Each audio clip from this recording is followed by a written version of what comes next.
Como eu saí de um comunista, um esquerdista radical, para um pai de família, conservador, religioso e aberto à vida? Para a gente entender bem essa transição, eu quero contar só como que eu entrei nisso. Eu entrei nisso um pouquinho antes de entrar na universidade, na verdade, ali com meus 16 anos de idade. Eu comecei a ser apresentado dentro mesmo da escola a movimentos estudantis de base. E é importante registrar que não existem movimentos estudantis de base conservadores, né? Não existe. Se você for ver qualquer movimento estudantil, aqueles que geralmente investem tempo nisso são progressistas, esquerdistas, regressistas, né? Eu vou usar um termo aqui do professor Eduardo Vieira, lá, colega de Braddock. Ele se refere aos esquerdistas como regressistas, que é um termo mais adequado, né? Porque de progresso eles realmente não têm nada.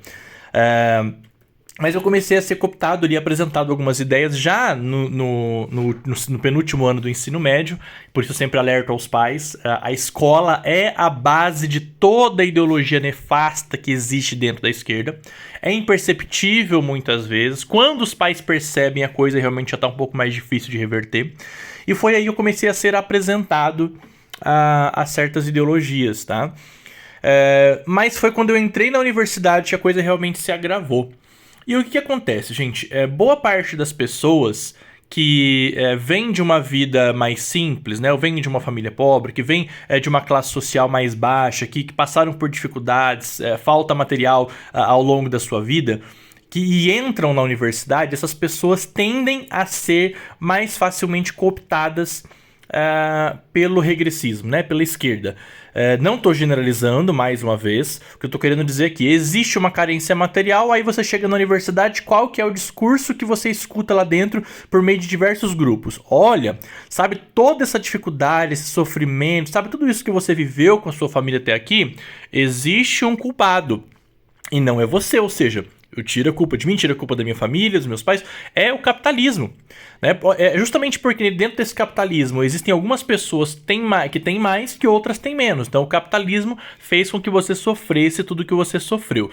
Mais uma vez, eu não vou generalizar e dizer que pessoas pobres como eu vim, de onde eu vim, tendem a ser facilmente cooptadas, não é geral, mas quando você alia isso a uma falta de estrutura familiar, uma falta de valores familiares de base, você deixa esse indivíduo mais suscetível. E aí é lógico, eu poderia adaptar isso para qualquer classe social. Qualquer classe social que tenha carência familiar, carência de valores, tá? Ainda que você tenha pai e mãe em casa, esse indivíduo sempre vai estar mais suscetível a qualquer ideologia aí que a gente tenha dentro desse mundo. Então, acho que esse é um ponto importante.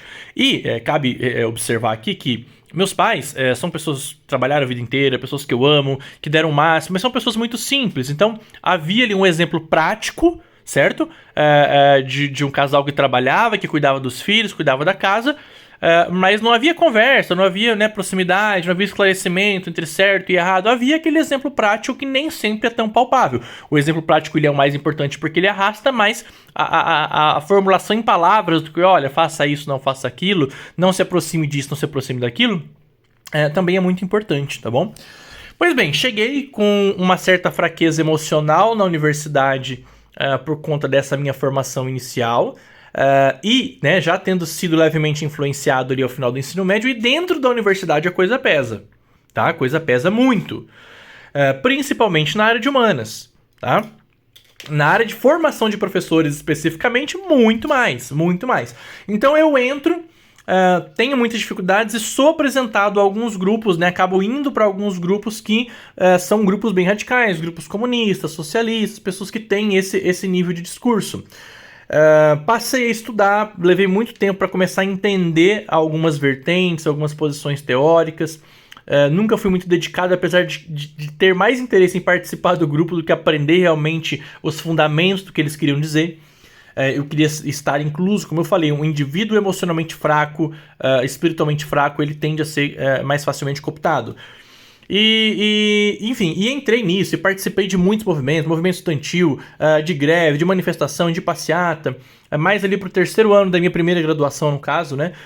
Fui apresentado, então, a alguns líderes locais do MST, passei a fazer parte e passei a prestar serviço em alguns assentamentos, dava aula para algumas crianças de assentamento, então eu vivi um pouco dessa realidade, não cheguei a me incluir, né, fazer parte de fato, mas passei a conhecer essa realidade, trabalhei ali um pouco com essa realidade, e aquilo começou a me assustar um pouco, porque apesar de eu querer fazer parte do grupo, o meu avanço dentro do estudo teórico na área, principalmente do marxismo, conseguia me deixar claro que, olha, talvez não seja exatamente como eles estão me dizendo, porque ainda que essa luta de classes ela avançasse, não havia nenhuma materialidade, não havia, como é que eu posso dizer, nenhum exemplo prático de que o que eles estavam me ensinando era algo viável, real, existente. Não olhava para nenhum país, nenhuma região, nenhum povo que tivesse utilizado aquilo como sua doutrina e tivesse prosperado aquilo, né? Então, de certa forma, o meu primeiro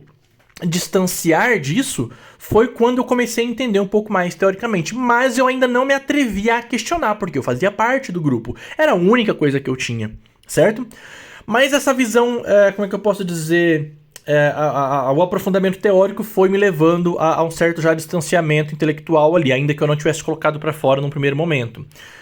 Eu lembro inclusive de uma discussão em sala de aula com uma professora minha, não foi uma discussão, né? Foi assim, mais uma reflexão e a professora me atacou com uma certa agressividade, né? Porque essas pessoas tendem a não aceitar questionamentos, tá? Eu fiz um questionamento. Eu lembro que nós tínhamos sido apresentados a Rousseau, né? Jean-Jacques Rousseau, um grande escritor, né, e autor da obra Emílio ou da Educação, que é um dos maiores, um dos principais manuais de educação estudados até hoje, né, dentro dos cursos de formação de professores, em especial da pedagogia. E estudando a biografia do Rousseau, a gente descobre que ele é um indivíduo que teve lá uma primeira esposa, uma primeira mulher, teve seus filhos, teve uma amante, pegou os seus filhos, colocou lá no que seria um orfanato, né? Abandonou os filhos, traiu a esposa, ficou com a amante e depois escreveu um livro que se tornou um dos principais manuais, um dos manuais mais estudados sobre educação quase que no mundo inteiro, né? Se tornou uma referência dentro da área da educação. Já adianto, né? Eu vejo muitos cristãos estudando Rousseau e gostando e trazendo pontos positivos. A base da ideia de Rousseau, onde a criança ela nasce boa e a sociedade a corrompe, essa base ela já é anticristianismo, né? Se nós sabemos que o ser humano já nasce caído, já nasce com a marca do pecado, não há menor chance de qualquer coisa que venha depois disso, da primeira página de Rousseau, apesar disso leiam, é importante entender, obviamente, da gente concordar ou ser compatível com a vida de um cristão, tá? Mas enfim, aí eu lembro que eu fiz esse questionamento pra professora, né? Eu lembro que logo no começo de uma aula eu falei, professora, a gente terminou aqui de ler a biografia, e eu, mas como professora, que um autor que teve tantos filhos lá com uma esposa, traiu essa esposa, ficou com uma amante, pegou todos os filhos e jogou no orfanato, escreve um livro sobre um manual de educação sobre como criar filhos, isso é uma hipocrisia, né? Então, olhem esse ponto, né? Esse início desse distanciamento teórico, intelectual foi importante porque é necessário eu entender